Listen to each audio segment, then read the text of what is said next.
menyaksikan Kompas Malam, didukung oleh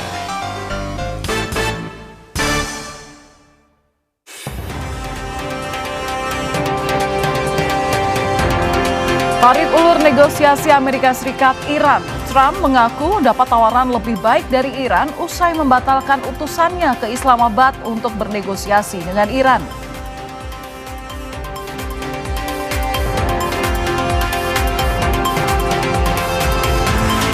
Israel meluncurkan serangan udara di sejumlah wilayah Lebanon Selatan, termasuk ke arah pemukiman warga.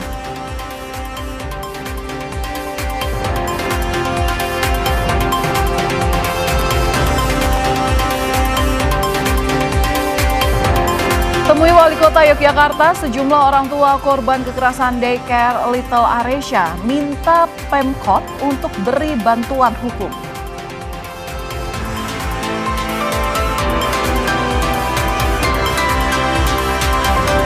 Presiden Amerika Serikat Donald Trump membagikan gambar terduga pelaku penembakan di Washington DC.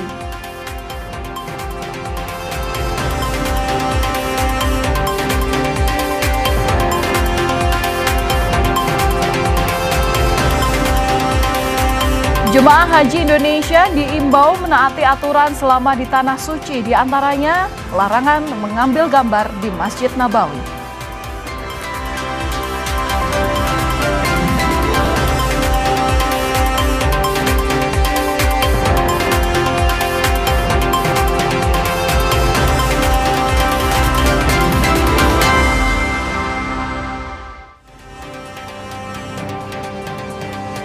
Halo saudara, selamat malam. Apa kabar Anda hari ini? Semoga Anda selalu dalam keadaan baik dan sehat dimanapun Anda berada bersama keluarga.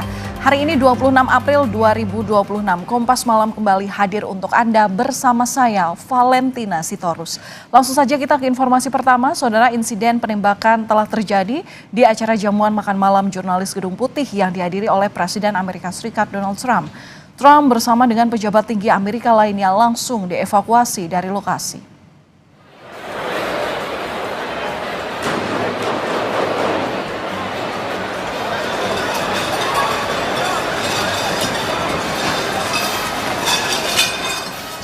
Suara tembakan terdengar saat Presiden Amerika bersama dengan Ibu Negara Melania Trump hadir di acara jamuan makan malam Gedung Putih. Anggota pasukan pengamanan Presiden segera mengevakuasi Trump dan Ibu Negara. Pejabat lain yang hadir seperti Wapres J.D. Vance, Menteri Perang Pete Hegseth, dan Menlu Marco Rubio juga dikawal untuk meninggalkan lokasi. Presiden Trump dan pejabat tinggi Amerika juga dilaporkan tidak terluka dalam insiden ini.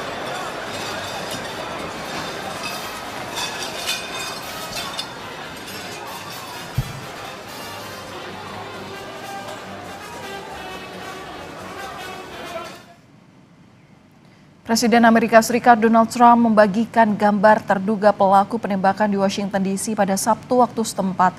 Gambar menunjukkan terduga pelaku diborgol petugas keamanan dan sepenuhnya ditahan. Trump mengklaim penembakan tersebut ditargetkan untuk dirinya, tapi aparat keamanan berhasil menangkapnya.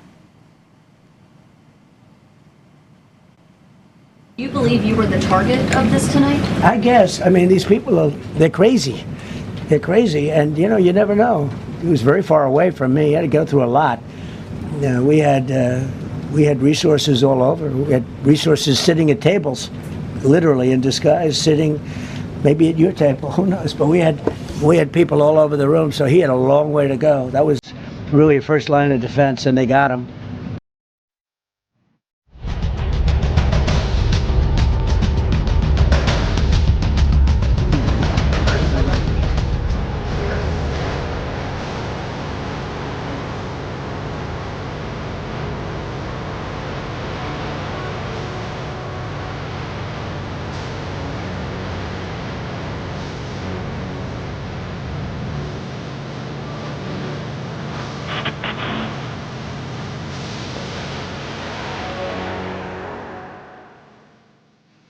Saudara, Presiden Amerika Serikat Donald Trump mengklaim mendapat tawaran baru yang lebih baik dari Iran usai membatalkan keberangkatan utusannya ke Islamabad.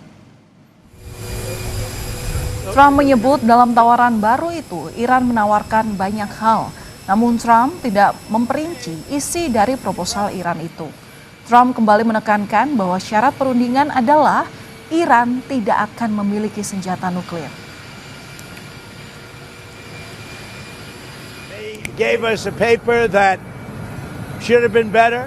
And interestingly, immediately when I canceled it, within 10 minutes we got a new paper that was much better. What was on that paper, sir? We talked about they will not have a nuclear weapon. It's very simple. Look, that whole deal is not complicated. Iran cannot have a nuclear weapon. Masa depan hubungan Amerika Serikat-Iran kembali berada dalam ketidakpastian. Keduanya menarik ulur kesepakatan damai usai Trump membatalkan keberangkatan delegasi Amerika Serikat ke Pakistan dan Iran menolak negosiasi lanjutan jika Amerika Serikat tak memenuhi syarat yang diajukan Iran. Upaya diplomasi antara Amerika Serikat dan Iran belum menemui titik terang. Presiden Amerika Serikat Donald Trump membatalkan keberangkatan delegasi Amerika Serikat ke Pakistan untuk berunding lagi dengan Iran. Sebelumnya, menantu Trump, Jared Kushner, dan utusan khusus Amerika Serikat untuk perdamaian, Steve Witkoff, akan diutus ke Pakistan. Namun, keduanya batal berangkat. You probably heard that we canceled the trip. We have all the cards. We're not going to spend 15 hours in airplanes all the time going back and forth to be giving a document that was not good enough. And so we'll deal by telephone, and they can call us anytime they want. Again, we have all the cards. They have no military left, practically. They have no leaders left. We don't know who the leaders are. Di sisi lain, Iran ngotot tidak akan berunding di bawah tekanan dan ancaman maupun blokade Selat Hormuz.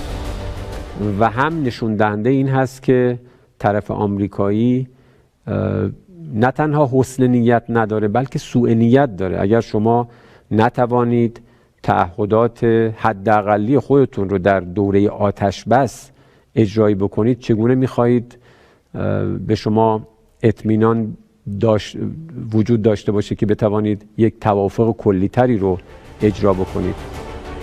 Sementara itu, Menteri Luar Negeri Iran Abbas Araghchi melawat ke Islamabad dan Maskat sejak Jumat lalu waktu setempat. Namun pertemuan Iran dengan Pakistan dan Oman belum memberi sinyal positif menuju kesepakatan damai. من فکر کنم که ما علالقاعده باید شروطمون رو برای مذاکره قبل از پرواز نگیم که آتش بس باید شامل لبنان هم بشود، دارایی ها باید آزاد بشود و بعضی کارهای دیگری که امریکایی‌ها باید بکنن. اینها قبل از تصمیم به رفتن برای مذاکره باید اعلام بشود، امریکا به اونها عمل بکند، ما نتیجهش رو ببینیم. Iran dan Amerika Serikat menarik ulur kesepakatan damai di tengah perpanjangan gencatan senjata. Kondisi ini memicu kekhawatiran global soal resiko eskalasi konflik. Tim Liputan, Kompas TV.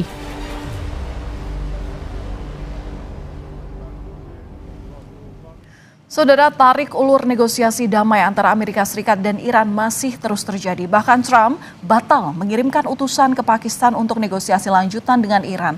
Sementara Iran menegaskan bahwa siap membalas lebih keras jika Amerika Serikat Israel kembali menyerang. Dan untuk membahasnya, sudah bersama kami melalui sambungan daring pengamat militer Center for Intermestic and Diplomatic Engagement atau CIDE Anton Aliabas. Selamat malam Mas Anton. Selamat malam Bapak Len. Nah Mas Anton, dengan dinamika yang terjadi terutama dengan Trump batal untuk mengirim utusan khususnya ke Pakistan, artinya sudah tertutup pintu negosiasi di sini?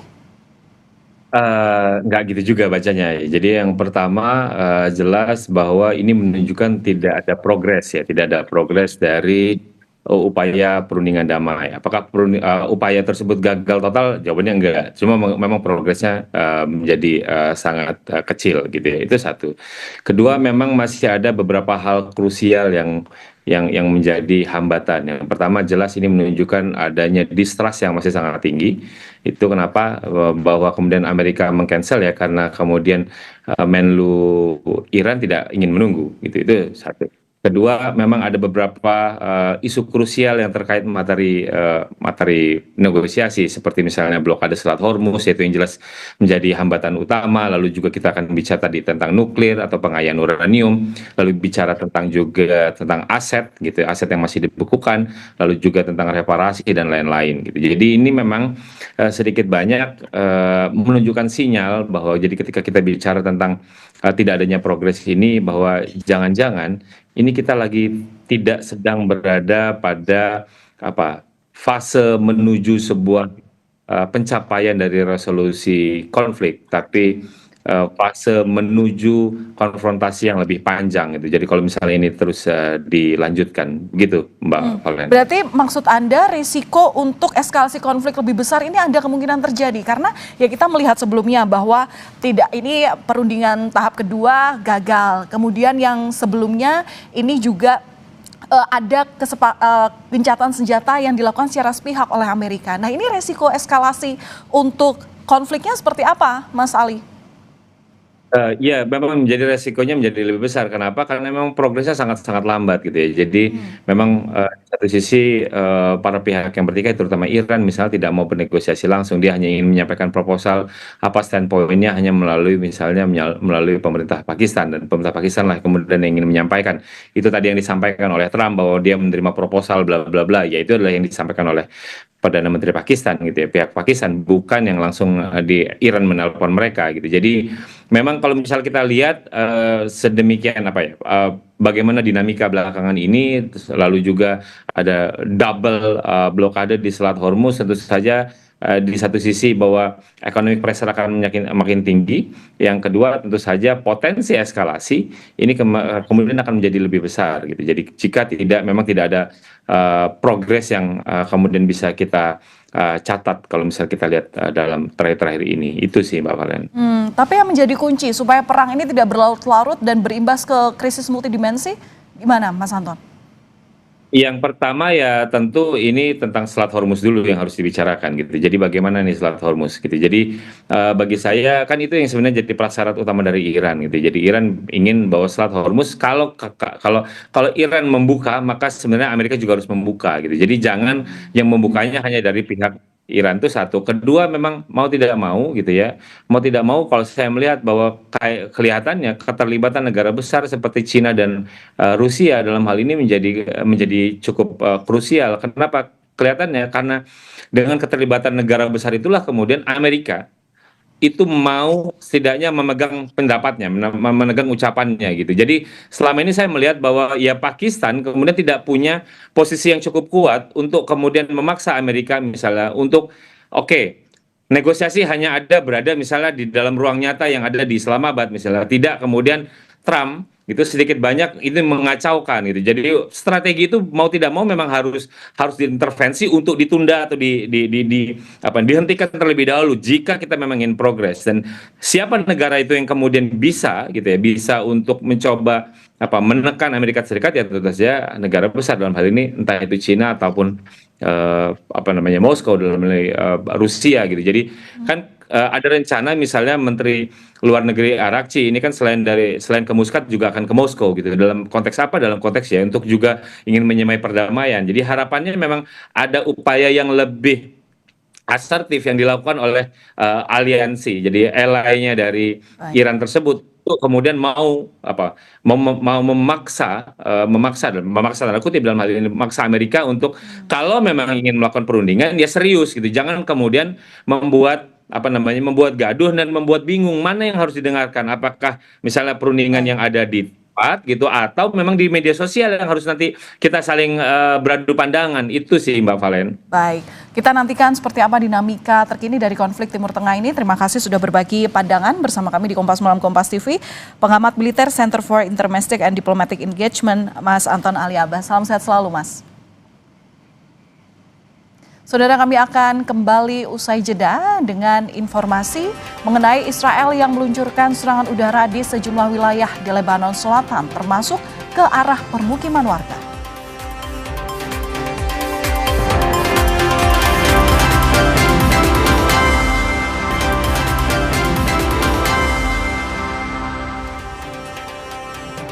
Saudara, Israel meluncurkan serangan udara ke kota Safat al-Batik, Lebanon Selatan. Serangan ini menghancurkan pemukiman warga.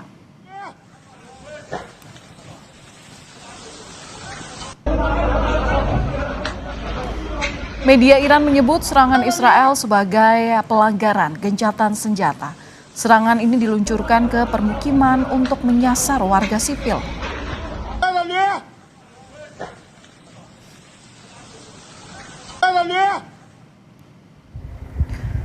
Serangan udara Israel pada Sabtu waktu setempat tak hanya menyasar Safat al-Batik, di mana sejumlah wilayah di Lebanon Selatan juga jadi sasaran serangan udara Israel. Meski dalam gencatan senjata, Israel terus melakukan serangan dengan dalih menyasar fasilitas Hizbullah.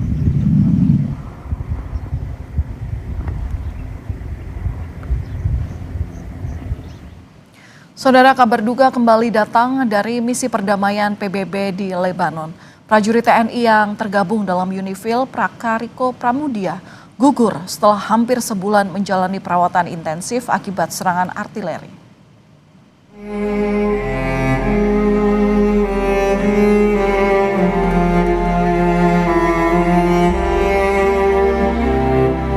Indonesia kembali kehilangan satu prajurit terbaiknya. Prakariko Pramudia yang ikut dalam misi perdamaian PBB di Lebanon gugur setelah hampir sebulan dirawat intensif. Prakariko menderita luka berat akibat ledakan artileri dari tank Israel di dekat kota Al-Qushair, Lebanon pada 29 Maret lalu. PBB menyampaikan duka cita atas gugurnya prajurit TNI Prakariko Pramudia dan meminta kasus ini diusut. Serangan pada pasukan penjaga perdamaian merupakan pelanggaran berat dan dikategorikan sebagai kejahatan perang. Died earlier today. The Secretary General expresses his deepest condolences to the families, friends, and colleagues of 31-year-old Corporal Rico Pramudia of Indonesia. We've requested that the relevant parties ensure these cases are investigated and, where appropriate, prosecuted by national authorities in order to bring the perpetrators to justice and ensure accountability. Attacks against UN peacekeepers may constitute war crimes under international law. Pemerintah Indonesia melalui Kementerian Luar Negeri mendesak PBB menginvestigasi menyeluruh dan memastikan pertanggungjawaban atas insiden ini. Indonesia kembali mengutuk serangan Israel yang menyebabkan gugurnya peacekeeper Indonesia. Serangan terhadap pasukan perdamaian PBB merupakan pelanggaran serius terhadap hukum internasional dan dapat dikategorikan sebagai kejahatan perang. Pemerintah Indonesia juga kembali mendesak PBB untuk melakukan investigasi yang menyeluruh, transparan, dan akuntabel. Sebelumnya, PBB telah merilis hasil penyelidikan awal insiden yang terjadi tanggal 29 dan 30 Maret tersebut. Menurut PBB, insiden pada 29 Maret disebabkan oleh tembakan tank Israel. Sementara insiden pada 30 Maret disebabkan alat peledak rakitan yang kemungkinan dipasang Hizbullah. Anggota Komisi 1 DPR RI fraksi PKB Syamsur Rizal mendesak PBB untuk meningkatkan standar pengamanan pada pasukan penjaga perdamaian di daerah konflik. PBB juga didesak membawa kasus penyerangan pada pasukan perdamaian ke Mahkamah Internasional di Den Haag. Memastikan bahwa mandat yang diberikan kepada Republik Indonesia ini diselesaikan sampai 31 Desember 2026. Di samping itu kita menuntut perlakuan yang berbeda. Peningkatan standar pengamanan untuk pasukan kita, bukan cuma dari Indonesia, tapi dari seluruh pasukan UNIFIL. Yang kedua yang kita minta adalah bahwa PBB ini mengambil inisiatif untuk segera melaporkan, termasuk Indonesia juga, untuk melaporkan kepada majelis atau International Criminal Court di Den Haag. Bahkan kita juga minta untuk dilaporkan di International Court of Justice, karena ini adalah sebuah pelanggaran berat dalam konteks hukum humaniter internasional. Prajurit TNI yang gugur dalam rangkaian konflik di Lebanon bertambah menjadi 4 orang. Sebelumnya, 3 prajurit yang lebih dulu gugur adalah Praka Fariza Ramadan, Sertu Muhammad Nur Ikhwan, dan Kapten Infanteri Zulmi Aditya Iskandar. Seluruhnya gugur saat meningkatnya konflik bersenjata antara Israel dan Hizbullah. Indonesia mendesak pentingnya perlindungan pasukan perdamaian PBB. Insiden serangan pada pasukan UNIFIL harus diusut tuntas. Tim Liputan, Kompas TV. Saudara, satu lagi prajurit TNI yang bertugas di Lebanon gugur dalam misi perdamaian. Kita akan bahas bersama Serma Purnawirawan Muhtar Effendi yang juga pernah bertugas sebagai pasukan perdamaian PBB di Lebanon di rentang waktu 2010 hingga 2011. Selamat malam Pak Muhtar, apa kabar? Selamat malam, baik Mbak Palen. Baik, semoga kabar baik selalu bersama Anda dan juga keluarga. Pak Muhtar, ini perlukah ada evaluasi dari PBB khususnya soal penempatan ataupun perlindungan pasukan perdamaian? Saya memang berpendapat demikian, Mbak. Karena ini kan eskalasi di Lebanon meningkat tajam ya.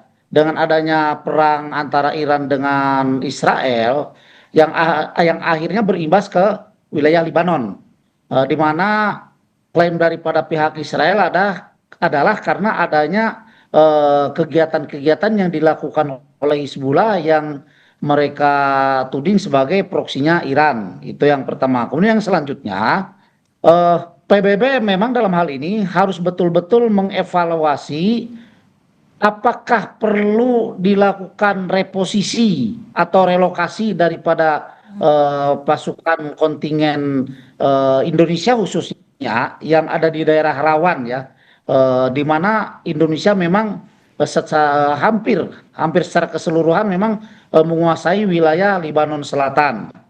Nah, sehingga hal demikian akan mengurangi nanti daripada risiko terjadinya lagi gugur prajurit TNI kita yang kemungkinan besar ke depannya seperti yang kemarin-kemarin gugur begitu ya. Nah, saya memang menghendaki adanya evaluasi yang menyeluruh oleh PBB dengan tingkat keamanan juga yang harus diperhatikan kepada pasukan UNIFIL, karena pasukan UNIFIL yang ada di Lebanon Selatan, mereka ini kan pasukan yang fungsi utamanya adalah menjaga bagaimana caranya agar resolusi PBB 1701 itu bisa tegak. Artinya antara kedua belah pihak itu tidak melakukan kegiatan-kegiatan yang menimbulkan satu sama lain bereaksi untuk melakukan perang terbuka. Ya. Tetapi demikian, Pak Muhtar, saya potong. Sebenarnya ini kan memang penugasan untuk pasukan perdamaian ini memang beresiko tinggi begitu. Tapi kan sebenarnya ada SOP yang memang sudah diedukasi di sini. Artinya apakah Anda setuju apabila standar pengamanan di sini perlu ditingkatkan dengan eskalasi konflik yang terjadi saat ini ya? Kalau menurut saya, standar pengamanan memang sangat perlu untuk ditingkatkan lagi ya. Tentunya ini kan tergantung kepada kebijakan daripada Jenderal UNIFIL yang ada di Lebanon ya. Kenapa demikian? Standar keamanan yang lebih tinggi itu akan melindungi pasukan-pasukan UNIFIL yang bertugas di Lebanon Selatan khususnya. Selain juga daripada yang tadi saya bilang, evaluasi tentang bagaimana caranya, apakah memang masih diperlukan kontingen dari, katakanlah dari Indonesia, karena memang yang ada di Lebanon Selatan ini kan dari Indonesia ya. Apakah memang masih diperlukan pasukan perdamaian yang diposisikan di Lebanon Selatan atau direlokasi ke tempat lain, sehingga pasukan keamanan yang tergabung dengan UNIFIL itu betul-betul terhindar daripada resiko yang sungguh sangat mematikan buat pasukan itu sendiri. Ya, apakah Indonesia perlu menarik pasukan dari UNIFIL, Pak? Nah, ini yang ingin saya sampaikan. Saya sangat sepakat dengan apa yang disampaikan oleh Menteri Luar Negeri Pak Sujono, ya, bahwa pemerintah Indonesia juga akan melakukan evaluasi apakah masih perlu mengirimkan pasukan perdamaian ke Lebanon sebagai keikutsertaan Indonesia di dalam melaksanakan ketertiban dunia, atau cukup dengan memberikan atau menjadikan Indonesia sebagai penggagas daripada perdamaian antara Israel dengan Lebanon.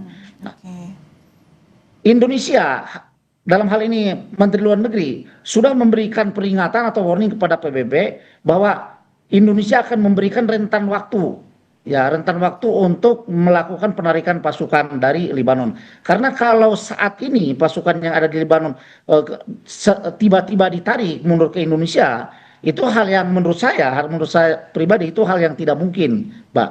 Kenapa demikian? Karena masuknya pasukan kita ke Lebanon itu juga berdasarkan kesepakatan dan perjanjian yang dilakukan antara pemerintah kita dengan PBB, dalam hal ini Dewan Keamanan PBB. Jadi penarikan pasukan itu mesti dilakukan setelah adanya persetujuan dari Dewan Keamanan PBB. Demikian, Mbak. Baik, dan itu juga pasti tentunya yang diharapkan oleh Indonesia adalah bagaimana investigasi ini benar-benar kemudian mendapatkan hasil begitu ya, supaya memang pasukan perdamaian terjamin keamanannya ke depan, terutama jika masih ada kerjasama dan masih ada penempatan pasukan perdamaian di wilayah konflik. Terima kasih sudah berbagi pandangan Anda bersama kami di Kompas Malam Kompas TV. Mantan pasukan perdamaian PBB di Lebanon 2010-2011, Serma Purnawirawan Muhtar Effendi. Selamat malam Pak Muhtar, salam sehat selalu. Selamat malam, terima kasih. Saudara, kami akan kembali usai jeda mengenai kasus kekerasan di tempat penitipan anak yang ada di Yogyakarta. Polisi menyebut kemungkinan tersangka bertambah.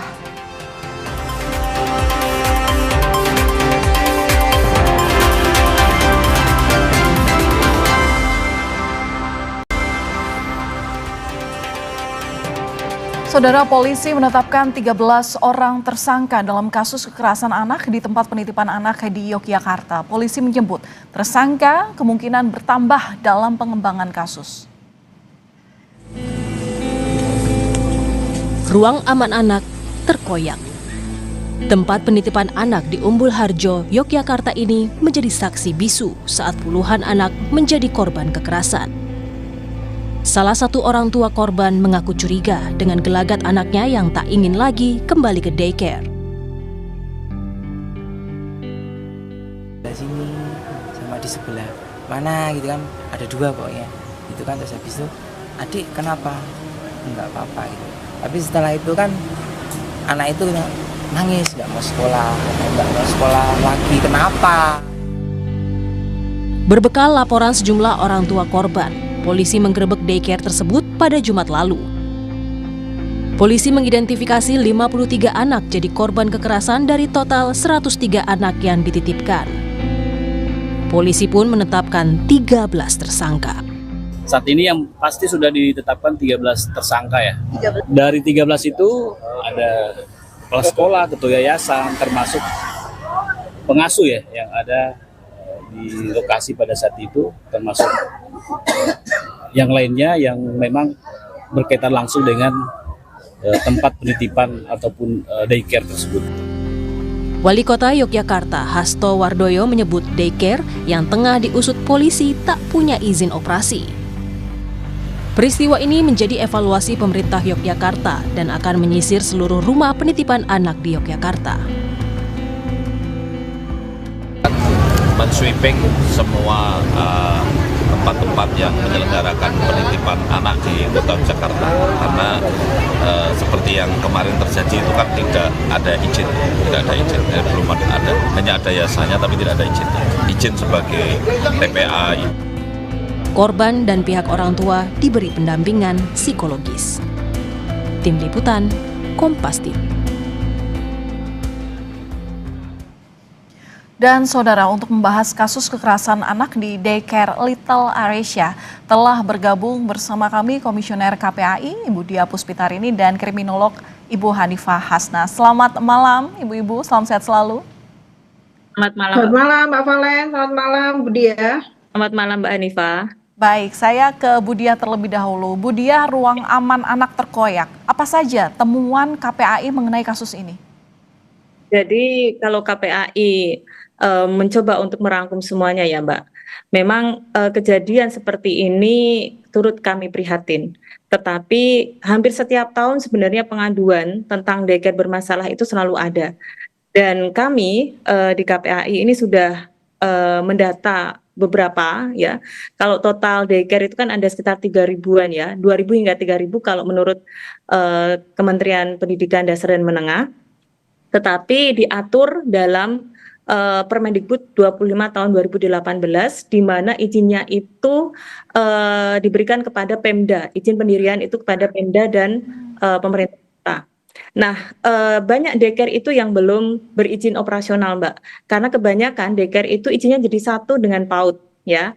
Nah, KPAI sejak daycare di Depok beberapa waktu yang lalu, beberapa tahun yang lalu itu kan dari daycare yang sudah berdiri, berizinnya itu baru sekitar 10%.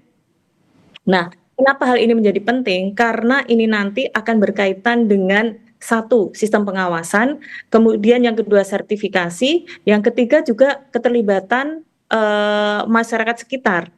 Nah, di daycare ini kami melihat masyarakat tahu, tetapi orang tua ini tidak diberikan akses untuk bertemu ataupun melihat secara langsung sarana prasarana di dalam ataupun kegiatan daily activity anak-anak. Nah, kemudian kami juga melihat, Mbak, kebetulan hari ini tadi saya bertemu dengan salah satu anak korban walaupun tidak secara langsung. Kemudian ada beberapa pengaduan juga kepada kami bahwa ternyata memang sudah sejak lama ya, Mbak, hampir 10 tahun dan anak-anak ini tidak hanya tahun ini saja yang mengalami demikian, jadi beberapa tahun yang lain. Nah, kami melihat, KPAI melihat bahwa ini ada semacam SOP ya, semacam, jadi saya kurang tahu apakah itu sesuatu hal yang dipedomani bersama-sama. Nanti kalau ada anak seperti ini, nanti perilaku yang diberikan seperti ini, ya, misalnya dibedong, ditali dan lain sebagainya. Terus kemudian orang tua hanya mengantar sampai depan pintu saja, pintu gerbang, tidak boleh masuk dan lain sebagainya, sehingga semua anggota ataupun di situ ada sivitas ya, sivitas akademika, misalkan di situ ada pengasuh, kemudian ada pendamping, kemudian ada banyak hal, orang-orang di situ juga memedomani itu bahwa ya nggak boleh masuk dan tidak boleh mendapatkan akses yang lebih banyak. Jadi nampaknya harus diusut karena ya Mbak, kejadian seperti ini tidak terjadi di daycare, di kasus daycare Depok dan tidak terjadi juga di kasus daycare Pekanbaru ataupun di Tebet. Jadi ini yang mungkin memang kami katakan agak mengagetkan begitu ya, dan dengan jumlah korban yang sekian banyak gitu. Ya, seolah ada SOP yang diterapkan ataupun juga yang jadi aturan oleh pemilik daycare terhadap para pengasuh anak-anak di sini. Bu Hanifah, saya juga ingin menanyakan, sebenarnya kalau melihat dari dugaan yang disampaikan oleh Bu Diah tadi, sebenarnya apa yang terjadi pada psikologis pelaku untuk kemudian berbuat tega pada anak-anak? Oke, baik. Kalau kita melihat dari yang dipaparkan oleh Bu Diah tadi, ada SOP. Ketika ada SOP, sebetulnya itu sesuatu yang harus diikuti gitu ya, harus dipatuhi. Tetapi pada dasarnya masing-masing orang punya hati nurani yang berbeda-beda. Ada yang memang dia memiliki kriminal mind, ada yang memang dia menjadi orang baik. Tetapi karena dia terikat dalam pekerjaan, misalnya SOP-nya memang seperti ini, kalau tidak berarti dia tidak bisa bekerja di sini. Berarti ada hal-hal tertentu terkait individu, misalnya kebutuhan pekerjaan, sehingga dia tidak bisa melepaskan diri dari tempat ini. Dan di samping itu mungkin belum ada yang menyampaikan, whistleblower itu tidak dilindungi, sehingga dia bingung kalau dia menyampaikan kepada orang lain atau dia mau melapor harus melapor kemana, sehingga orang-orang yang berada di dalam kebingungan ketika mereka tahu sebetulnya ada sesuatu yang terjadi di dalam yang tidak sesuai dengan nurani, begitu Mbak Valen. Posisi anak di sini rentan jadi korban kekerasan, bahkan juga ada orang tua yang mengaku bahwa mereka dipaksa untuk tidak mengadu apapun terhadap orang tua apa yang terjadi di daycare itu sendiri. Nah, anak-anak ini juga terkesan sulit untuk membela diri. Bagaimana sebenarnya orang tua harus tahu cara mengenali ada tindak kekerasan yang terjadi? Oke, baik. Kondisi anak-anak yang dia belum bisa berbahasa dengan cara yang baik, itu menjadi sesuatu yang sangat menguntungkan bagi pelaku. Ini ada celah yang sangat-sangat dimanfaatkan, karena secara verbal mungkin anak-anak tidak bisa menyampaikan kronologinya. Tetapi bagaimanapun juga, sebetulnya yang bisa ditangkap itu bukan hanya kata-kata dari anak-anak, tetapi bahasa tubuhnya. Sehingga yang harus diketahui oleh orang tua adalah ketika pulang dari tempat daycare itu atau sebelum berangkat, bahasa tubuhnya menunjukkan apa? Karena bagaimanapun juga bahasa tubuh itu lebih dari 1000 kata. Apakah dia ketika mau diantarkan itu dia dalam kondisi yang riang gembira, atau dia ketakutan, atau dia tiba-tiba sakit perut, berarti kan ada psikosomatis yang membuat anak merasa takut berada di tempat itu. Bagaimana setelahnya ketika pulang, apakah dia menjadi anak yang tantrum, atau anak yang justru pendiam tidak punya respon apapun, bagaimana tidurnya, pola tidurnya seperti apa, apakah sering terbangun saat malam, sering menangis, berkeringat dingin, bagaimana cara dia itu bersosialisasi, apakah permainannya selalu menunjukkan kekerasan dengan misalnya mengikat benda-benda tertentu atau melakukan kekerasan terhadap binatang atau bonekanya atau anak-anak lain yang berada di sekitarnya. Sebetulnya kondisi-kondisi seperti ini sudah menunjukkan sinyal bahwa anak-anak kita dalam kondisi red flag, berada di tempat yang tidak tepat. Begitu Mbak Valen. Oke, Bu Dia, saya ingin menanyakan terkait kasus ini, apakah seluruh orang tua yang menitipkan anak ini sudah melapor ke KPAI? Ke KPAI di Kota Jogja dan UPTD PPA ya, serta Polresta Kota. Ada juga yang melapor ke KPAI. Sepertinya bisa bertambah Mbak, karena tadi saya mendapatkan informasi juga dari warga sekitar, ada yang beberapa tahun sebelum kejadian ini ya, sebelum terbongkar ini juga anaknya mengalami perubahan. Cuman orang tua baru ketika kasus ini terkuak begitu. Nah, kami menyarankan kepada seluruh orang tua yang pernah menitipkan anaknya di daycare ini untuk berani melapor. Baik. Jadi jangan pada yang sekarang saja, dan saya ingin menegaskan kembali Mbak. Jadi kalau yang dimaksud ada 103 anak, kemudian 53 anak itu yang mendapatkan kekerasan secara langsung. Tetapi kita juga harus melihat dari 103 ini, sisanya itu, maaf ya saya mengatakan kok sisa ya. Baik, singkat saja Ibu. Di luar 53 itu juga sebenarnya korban loh Mbak. Maaf, mereka juga melihat, mereka juga mendengar. Mereka mungkin tidak secara langsung ya, tetapi mereka juga berhak untuk mendapatkan pendampingan psikososial, dan orang tua jangan mengindikasi bahwa anak saya tidak ada kekurangan fisik sama sekali atau luka, tidak boleh. Tetapi dari sekian anak itu tetap harus mendapatkan pendampingan psikososial. Baik, Gitu, Mbak. selain luka fisik ada juga dugaan luka psikologis yang ini patut untuk kemudian dikawal dan juga diperhatikan lagi-lagi untuk kesehatan anak. Terima kasih sudah berbagi informasi kepada kami Kompas Malam Kompas TV, Komisioner KPAI Ibu Diah Puspitarini dan juga kriminolog Ibu Hanifah Hasnah. Selamat malam Ibu-ibu, terima kasih. Selamat malam Mbak Valen, selamat malam. Saudara, jemaah haji kloter pertama asal Lampung dan Banten diberangkatkan ke Tanah Suci melalui Bandara Soekarno-Hatta.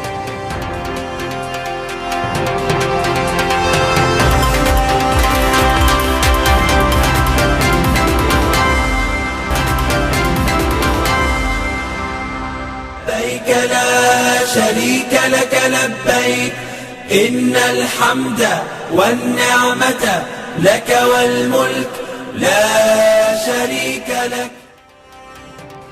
Saudara, jemaah haji kloter pertama asal Lampung dan Banten berangkat menuju Tanah Suci melalui Bandara Soekarno-Hatta pada Minggu malam. Total ada 3 keberangkatan dari Bandara Soekarno-Hatta menuju Madinah, Arab Saudi. Di antaranya 455 jemaah haji kloter pertama embarkasi Lampung dan 388 jemaah haji dari Banten.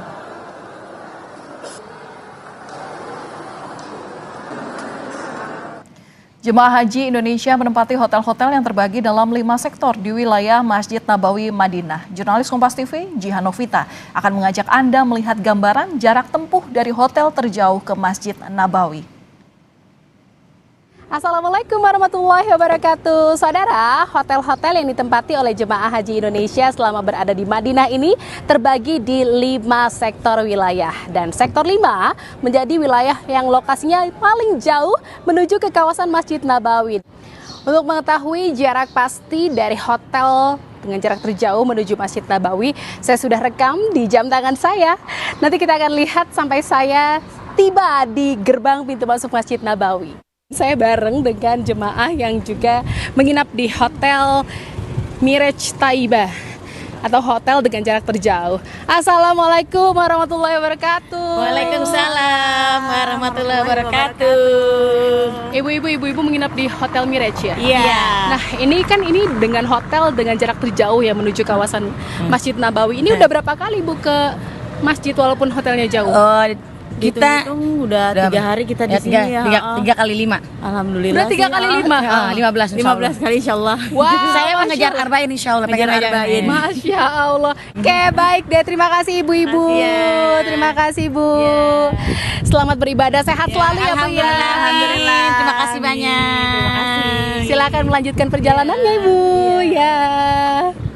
Setelah berjalan menyisiri pinggir hotel, melewati toko-toko, akhirnya saya sampai di pintu masuk Masjid Nabawi, tepatnya di gerbang 365. Kalau dari jarak yang tercatat di jam tangan saya ini, ternyata dari depan hotel sampai ke pintu masuk Masjid Nabawi ini jaraknya hanya 377 meter saja. Wah, nggak sampai 500 meter ternyata saudara.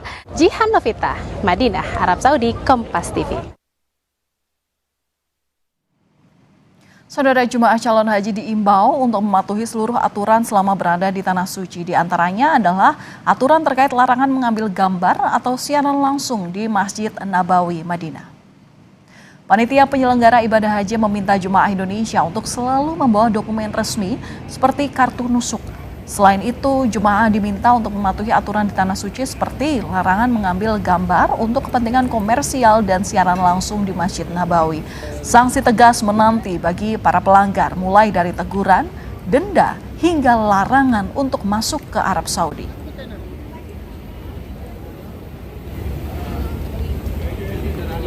لبيك لا شريك لك لبيك إن الحمد والنعمة لك والملك لا شريك لك. Kompas Malam masih memiliki sejumlah informasi untuk Anda, tetaplah bersama kami. Nantikan usai jeda kami kembali.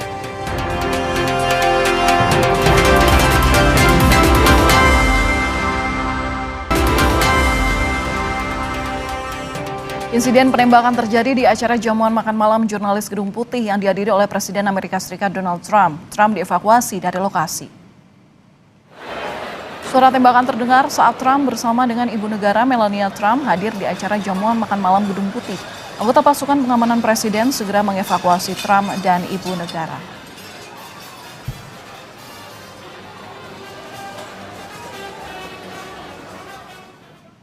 Dan kami tutup Kompas Malam sampai di sini. Perbarui terus informasi Anda di Kompas TV dengan 3 botol air mineral 700 ml yang setara dengan 2 liter air untuk 1 hari penuh kesejukan. Saya Valentina Sitorus pamit. Terima kasih atas perhatian Anda dan sampai jumpa.